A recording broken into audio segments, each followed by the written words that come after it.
data is the most important element when we want to make a presentation of strategy. Without data, it's only talk.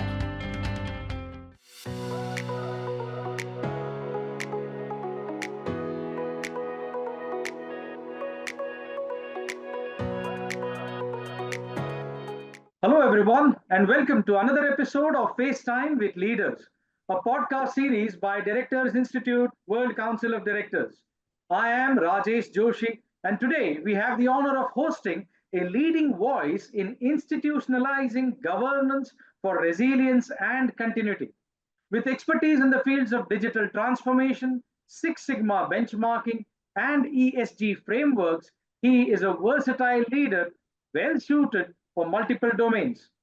He is also authoring a highly anticipated book on organizational navigation and is creating his own strategic fulcrum to drive future transformations that will empower organizations to thrive in an ever evolving landscape.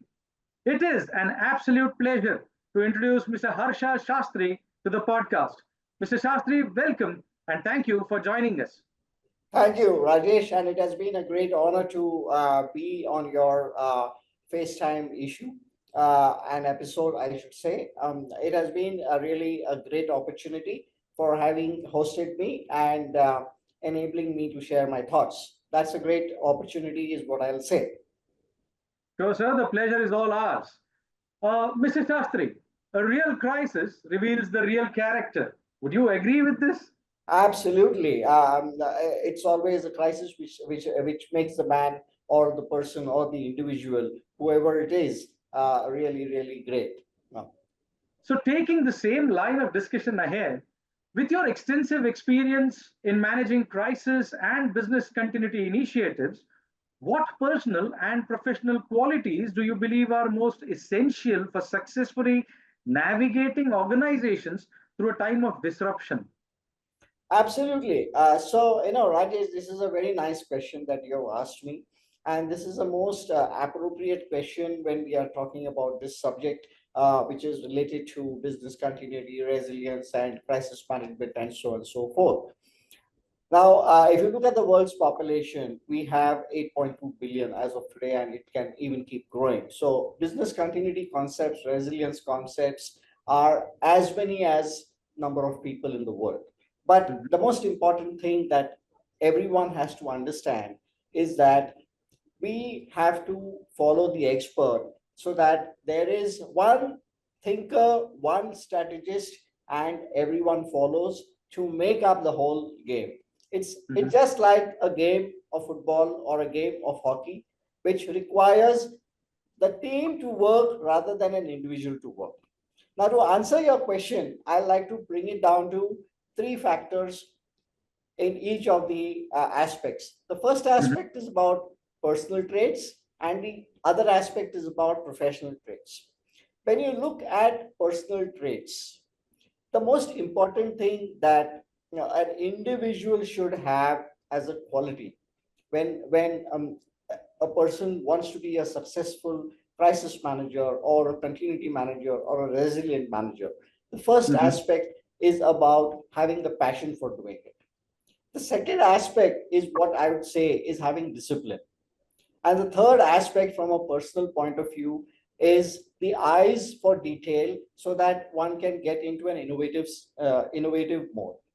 There should be a hunger in the individual to do better and better and better without being satisfied at a level at what he has achieved. That's the most important thing in the game of resilience. From a professional point of view, the first important aspect that an individual should have is that he has to know the purpose of his existence in that role. Without knowing the purpose, it's not just like doing a job. There is a purpose when you are nominated as a continuity professional or a continuity leader or a resilience professional or a person who is going to drive crisis or the entire gamut of things right from continuity to sustainability and beyond. Right. So the purpose is a very important aspect that needs to be there. The second aspect, as I said, is an eye for detail in data. Business continuity, resilience, or sustainability, or crisis management is an aspect of detail. Unless and until you don't go to the last dot to know how that last dot goes up and rolls up to form the picture, you would never be a successful person to drive a crisis and to bring the big picture on the screen. So an eye for detail is the most important thing. And the third most professional important aspect is to be adaptable, is to be agile, is to be sustainable, and has to have an inclination towards measured governance for organizations. So unless and until you don't have measures for every action that you perform and every activity that you deliver, it would be very difficult to bring in a maturity level for the continuity and resilience journey all across. So this is what are the 3 traits on personal basis and 3 traits on the professional basis, which forms up the answer to your question. Great. I mean, it's a thundering start to the conversation, and it's really inspiring to hear how resilience and adaptability can make such a difference in high pressure situations. Needless to say, your insights here will be invaluable to leaders preparing for the unexpected. Pushing along the same lines, Mr. Shastri, your ability to decode complex risk insights into actionable strategies is truly incredible. Uh, how do you structure your high stakes presentations, especially when conveying something as intricate as risk preparedness and continuity? Absolutely, a wonderful question from a point of view of a board of an insight which a board would always want to see. At the same time, which leaders will always want to provide to the boards in order to bring in the confidence and the assurance that the organization is striving towards a resilient path. So there are very few aspects which constitute the bills of material to build in that fantastic presentation to the executives or the board in order to actually gain that piece of message which you as a professional want to give when you're playing that role. Now the point is, data is the most important element when we want to make a presentation of strategy. Without data, it's only talk. With data, it's actually talking about a story which is in existence and a story which needs to be the future. So data is a gold mine, and data is the crux of the story. And data is the epicenter of any presentation which you make to anybody. The stakes, the volume of the stakes, the effectiveness of the stakes, or the scale of the stakes, whether it is low stake, medium stake, or high stake, does not matter. For any type of stake, the most important element is data, analysis of the data, and at the same time, a message, rather than saying that it is a risk statement or a risk assessment plan or a risk treatment plan. Factual statements that the data speaks, and 3 steps that require to be taken to change what the data is speaking to what it needs to be. So it's a basic landscape or a blueprint, providing data on the top, the middle layer talking about what it speaks, and the last layer in the sandwich, which talks about what are the 3 most important elements that one needs to address without putting a date. Right. Because what you want to provide as a message is what are the 3 layers which are important for an organization. You will see decisions rolling, you will see people getting involved, and you'll see that people start becoming inclusive in the diversified strategy. to reach the common goal and common objective. That is how the presentation becomes effective. Absolutely, absolutely. Mr. Shastri, would it be right if one would say that one is that there is a lot of data. Every organization generates a whole lot of data, and it generally tends to being more of an informative part than the knowledge, which is generally the discovery and then the actionables. And Yes. one really tends to wonder. I mean, what you are rightly saying here. Please correct me if I'm wrong, that unless and until you are taking that data and to the logical conclusion of actionables, any amount of presentations and any beautification of the presentation you do is not really going to make sense. Is that right? Would that be right if I say so? Yes. The most, what you're saying is absolutely hitting the nail on the head. The most important thing beyond that is not having a target date of completion, but having a date when you're going to start doing something. That is more important. Okay.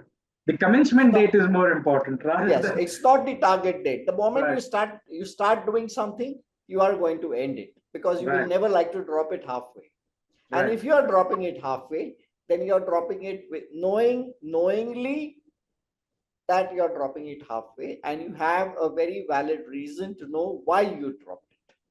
So it Absolutely. meets the end-to-end requirement of governance, of a disclosure, at the same time, a committed entry and exit. So that's what Right. you want to have as a governance model, nothing else. Absolutely, absolutely. Which actually brings me to the next question. You've been in the thick of major disruptions, which have escalated to crisis situations. Absolutely. Needless to say, your ability to maintain continuity has always stood out. Can you share practical tenets which need to be considered in order to establish a crisis management process which is anti-fragile, resilient, and continuous in succession?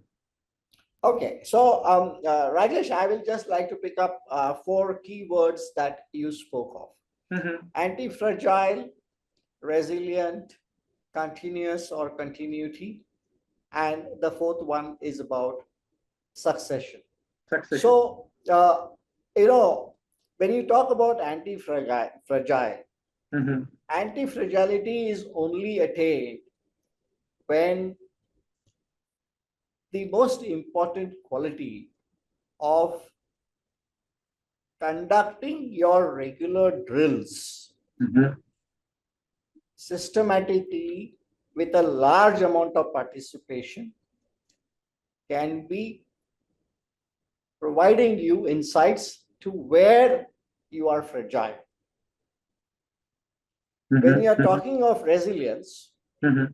the quality of building up and identifying the defects in your plan which you have developed, or Mhm. products which you are Mhm. intending to develop, and ensuring that you mitigate them to bring in effectiveness from a non breakable perspective. you Mhm. will Mhm. have you will have resilient environments. When you're Right. talking of continuity or continuous, you're talking about the basic business itself to keep running whatever happens. Mhm. Mhm. So Right. when you already attain anti-fragile situations, it means that you have also attained resilient situations. And Ah, because yes. you are resilient and because you are anti-fragile, you are continuous and your business continues to operate in spite of anything going right or wrong in the environments. And the last part is about succession. Succession is about the people who enable continuity, resilience, and the anti-fragile situations for you. So unless and until you do not have every individual in your organization or working with you being identified with a successor, a named successor, you would not have succession. It's not only about having succession for a business, but it's also having, it also means that in order that the business needs to succeed, it needs the people who are going to drive the business and think for the business are also having a succession plan. And that's how these frameworks tie up and knit together through succession of people, through becoming continuous, having the capability of resilient environments, resilient infrastructure, and resilient processes, making them anti-fragile so that they never break whatever happens. So it's a top-down chain as well as a bottoms-up chain. So you take anything, the final mantra that I would say is exercise, exercise, exercise. Unless you don't exercise, you won't be anti-fragile, you won't be resilient, you won't be continuous, and your succession plan will never be tested to really succeed when it needs to be in the phase of succession. That's my answer to you. Wow, phenomenal. I mean, hearing how you've adapted and strengthened your approach to crisis management is incredibly insightful. It is crystal clear that resilience is a defining theme in your work.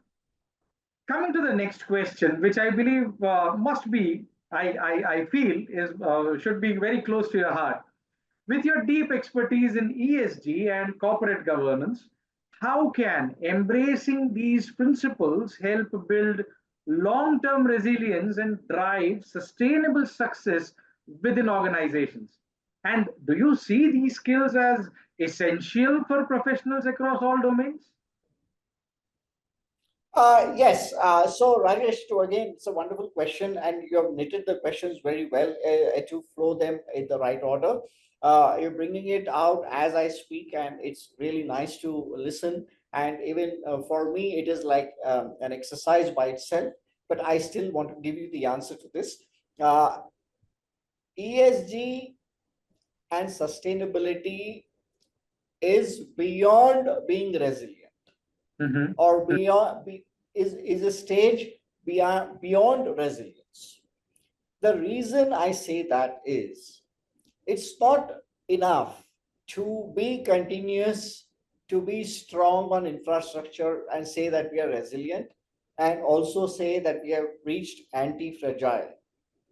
We also need to know as to how you would dispose the current processes and rebuild more optimized methods, which will contribute to the actual sustainability target of an organization.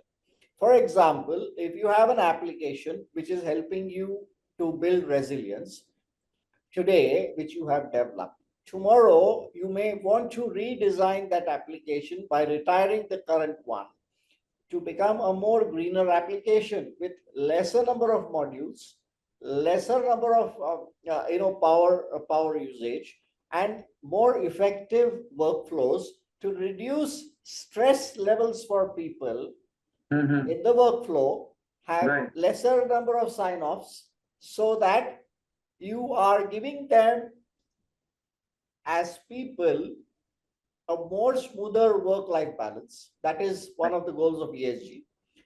You're using lesser energy in the form of power, in the form of emails, and in the form of workflows. So that's saving on the planet energy. It means you're becoming a little bit more greener, and you're you're contributing to a little bit of savings in the form of dollars of the power usage. It could be a very small system in which your application runs, but even that is a saving. Every drop builds the ocean. It's as simple as that. So this is the perspective.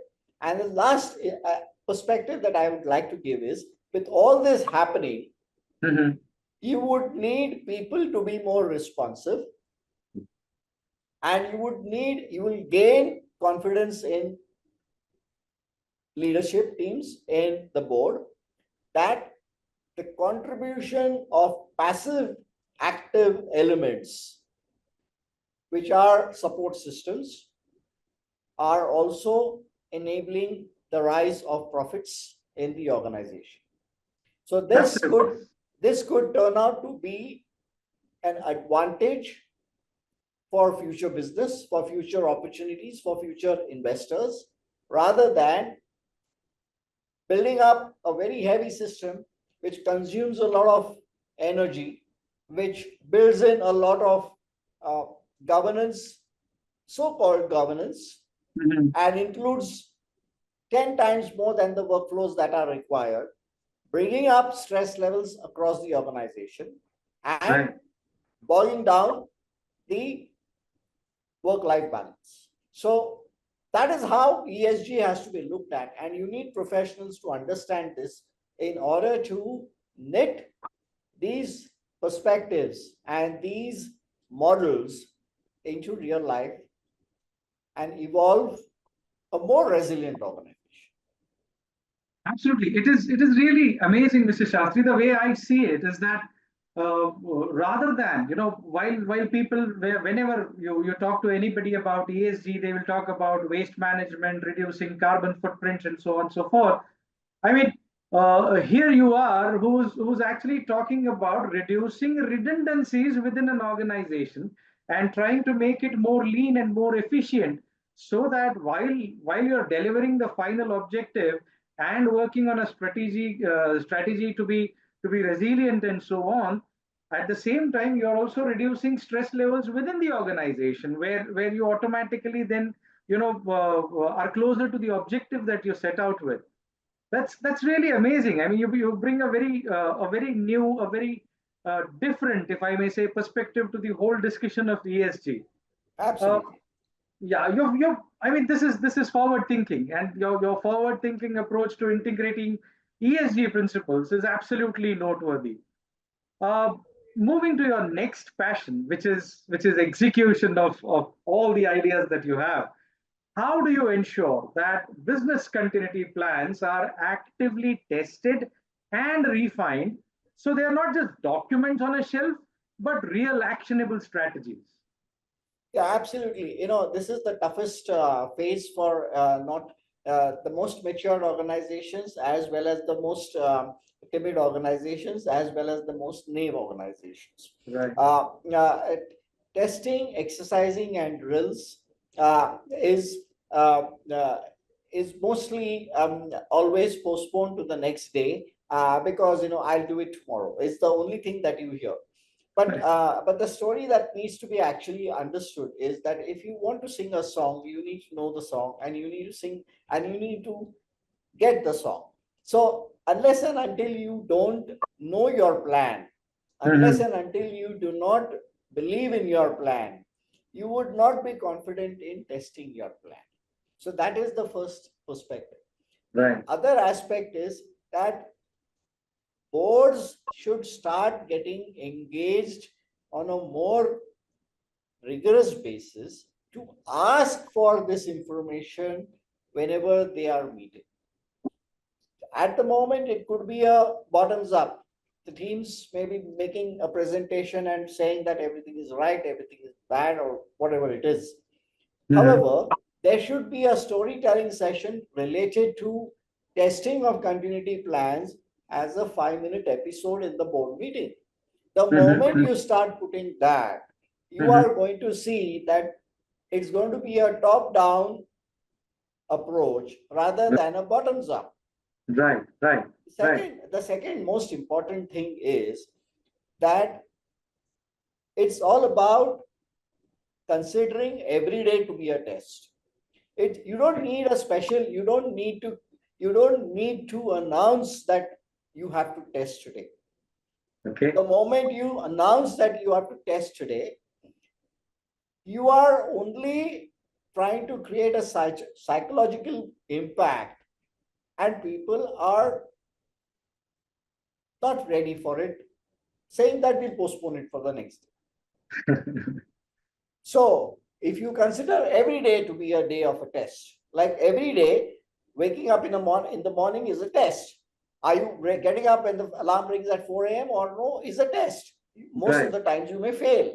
So that's okay. So you're not stopping to do something, or you're not stopping to give yourself a cup of coffee just because you did not get up at 4 a.m. when the alarm rings, right?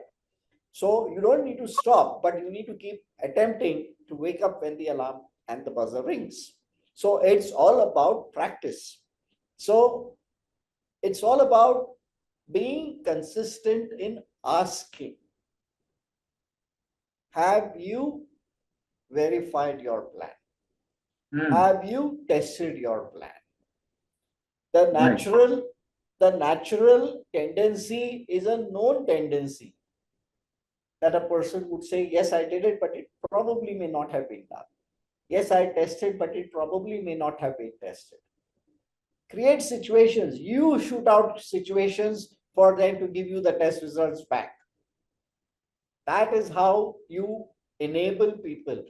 Make testing a teamwork. Make it a game. The moment you use testing as a team building activity, the moment you use reviewing a plan across peers, across people,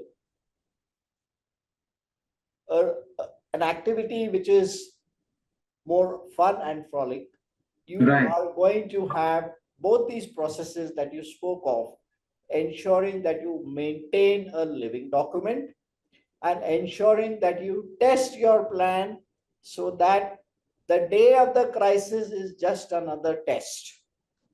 Absolutely, absolutely. I mean, it would sound very movie-like if you say, people are born ready, but then that's a state, I believe, that can be achieved by just following what you have just mentioned. I mean, why not make it a way of life rather than a crisis occurrence and a response, or rather a reaction to a crisis. It should rather be something where you were ready for it and you dealt with it very efficiently. That absolutely makes sense, sir. Your dedication, obviously, to ensuring that continuity plans are more than just documents is thoroughly improving. If I may have to say this, continuity is about more than survival.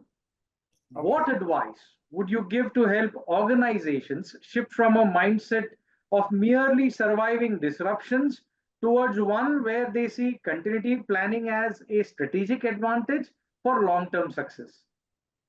Okay, it's a very nice strategic question that you have asked me, Rajesh, and let me answer that to you by giving you my insights, which are very, very simple insights, but very complex probably to use and actually do it online. So, the first thing that I would like to tell any organization or anyone who is trying to build up continuity as a culture, the first thing is to really identify what is important. What is important for you? What is important for the business? What is important for you as a service? What is important for you from an infrastructure point of view? If you identify that, you will be able to focus on the most important element that needs to continue your business. The second most important thing is, how much are you investing into making people realize the importance of making continuity the epicenter of your thought process? See, today, if you want to keep continuing your business and keep making money, keep making profits, you are supposed to be a continuous entity in the world, or on the map of the world. So if you have to be a continuous entity on the map of the world, you have to make continuity as your apex and as your epicenter, and not treat it as a secondary element. Let me do manufacturing first and then think as to how I will continue the machine if it breaks down. No, start thinking what would happen if this plant is destroyed, and then start building up the plant. Are you being resilient to ensure that your continuity of manufacturing and all other services are being replicated in order to ensure that you are continuous? Do you have your important business services known as, and do you know how you are going to ensure that they are serviced? The most important thing is to identify the elements that are important. Right. The process that we follow is, oh, we have a laundry list of 1000 items that we do in the organization. We need to have a plan which takes care of all the 1000 elements. No, you don't need to, because there could be so many elements which probably you may not require when you really are in distress. Right. Right. You may not need the services of a supplier who is providing you stationery on the day of a crisis, Correct. because you would have already stocked some stationery which you can use, and it would be a regular activity. So if you say everything that I have needs to have a continuity plan, you may be laying your stress, putting in energy for a stationary supplier continuity, which again is an overload to the system. Right. The work-life balance gets damaged. Right. Your compliances are large but valueless in many cases, and you are disclosing elements which probably make very little. I'm not saying that they are valueless, but they make little value considering the value that you lose in other elements. So Right. identifying what is important is a very important element. Second thing is about discipline. From an apex point of view, organizations must have a quality of having discipline for certain special elements, like safety notifications must be responded Mm-hmm. wherever you are, however you are. Mm-hmm. Example. The third thing is about having an initiative for an innovative way to reduce the stress of detailed information required to maintain continuity. These Right. are innovative initiatives which organizations should have on a monthly basis. Fourth thing is measurement.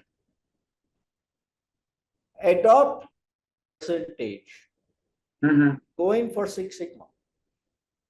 Because when you adopt Six Sigma, you will get the base change from 100 to 1,000,000. Right. The amount of happen for the successors in the succession plan to reach the target of 1,000,000 rises higher. The interest increases. There is a churn of more innovative ideas because 100 is a very small number to reach. Right. The moment you change it to 1,000,000, you get those many defects inside the system. And you are able to make everybody enthusiastic to reach the targets much more easier and much more simple. So Absolutely. these are various things which need change, enabling organizations to rise from where they are to where they want to be, or where they are not to where they want to be. Either way, they have to rise. Absolutely. Absolutely. Mr. Shastri, would it be wrong to say if one really, I mean, what you have explained in the most beautiful sense is the way I am trying to understand this is that continuity should be looked as a proactive strategy than a reactive measure. There is no doubt about it, and you have emphasized it enough. So rather than having response and reaction systems, why not look at the CTS factors critical to success, the non-negotiable items, and then look at analyzing them, reviewing them, having a measure around them, so that your daily preparedness to answer a particular crisis as and when it may occur, it goes up. Would that be right if I put it that way? Yes, yeah, basically, you need to have an observatory inside every organization. There has to be an observatory which the board can see, Right. and there is no hidden story or agenda which one needs to display or exhibit. Mm-hmm. It should be an open book, everything data driven, so that the fact is the fact, and it's the fact, and it's in front of you. So if you would like to uh, deny, or you would like to differ, that Mm-hmm. also is a fact, which is okay.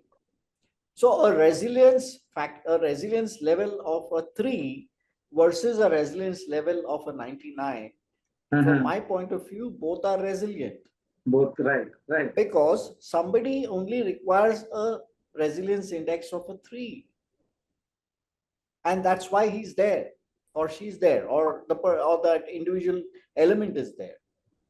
Absolutely right. And Absolutely. somebody probably has over invested, and that's how we are at 97. So was that over investment required? For example, I write a continuity plan for a Mm-hmm. stationary supplier. Continuity is an over investment, and hence I'm at 97.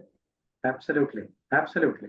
So I'm just giving you the same example that I carried Right. forward. It's Right. only because to just show you, I'm not trying to say that stationary supplier is a weak supplier, but what I'm trying to say is that if that is not your priority, Correct. then you could have kept stationary at 3 and something else at 97.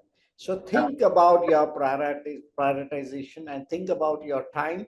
Think about how much of effort you are putting for a particular action. Phenomenal, phenomenal. I mean, this discussion, Mr. Shastri, is as enriching as it is getting as we are progressing in it, and I'm 100% sure that all our viewers would want to really let this discussion continue a little bit further. However, for paucity of time, we have reached the last question of this Okay. discussion, which is actually about your journey with Directors Institute. How was your journey with Directors Institute, and how has it enhanced your approach to leadership and governance? And what elements of the experience have been most valuable to you? Okay. To answer it, I'll just like to take a small journey from the time one goes to school, and once a person graduates, and also beyond, and then what happens beyond that. So a kindergarten is a place where you're just put in, you go, because you can't choose anything. It is a choice that someone else has for you. So Right, you're you put go. in Yeah, kindergarten. you're put in there. So I didn't want to say that, but I'm just saying that you don't have a choice. Huh? Right. The next is about your schooling. If the kindergarten graduates you to a school, you continue there, because that is the way. Otherwise, there's another interview that you give, and you learn to give an interview there to Right. get into schooling. So once Right. you get into schooling, you have probably had a small little finger saying, this is where I want to be. So your Mhm. choice. So the C begins there. So life is Right. about B, C, and D. Mhm. B is Mhm. birth, C is choice, which I've just come to, where you start choosing as a child, and you start moving Mhm. in. Mhm. So you move in, you further choose, you go to some stream, you do your graduation, post graduation, you go and do your work, you do so many other things, you go off, and then comes the alphabet D. Mhm. And the D is about decision making. What you want to do for yourself, and where do you want to go? So Mhm. the destination, which probably synchronizes with D, is Directors Institute, is the first thing I want to say. Okay. The element that I want to bring in, that what was the experience. If you want to learn if you want to learn and unlearn, then Mhm, mhm. this is the destination that you should choose, which is Directors Wow. Institute. Wow. Okay. If you want to build yourself as an individual to an institution, this is where you need to go in order to get yourself transformed. So it's a transformation place where you spend a lot of time of your life. You have learned so many things. You're probably highly experienced. You know so many things, but this is the junction where you stop, unlearn everything, you relearn everything, and it's as good as going back to school again. But Mhm. the only difference is you don't have a teacher asking you whether you finished your homework. It's only that you are wanting to go ahead because of soft coaching calls which enable you to progress and reach your destination in life where you want to. So that Wow. is what I would say is Directors Institute, right? Wow. Wow. Absolutely phenomenal. Mr. Shastri, today's conversation has been incredibly inspiring. Your ability to fuse strategic foresight with practical resilience is truly remarkable. I'm absolutely certain that your upcoming book will make a profound impact and revolutionize how business sustain and thrive. Thank you once again for sharing your valuable insights with us, Mr. Shastri. It's been a privilege.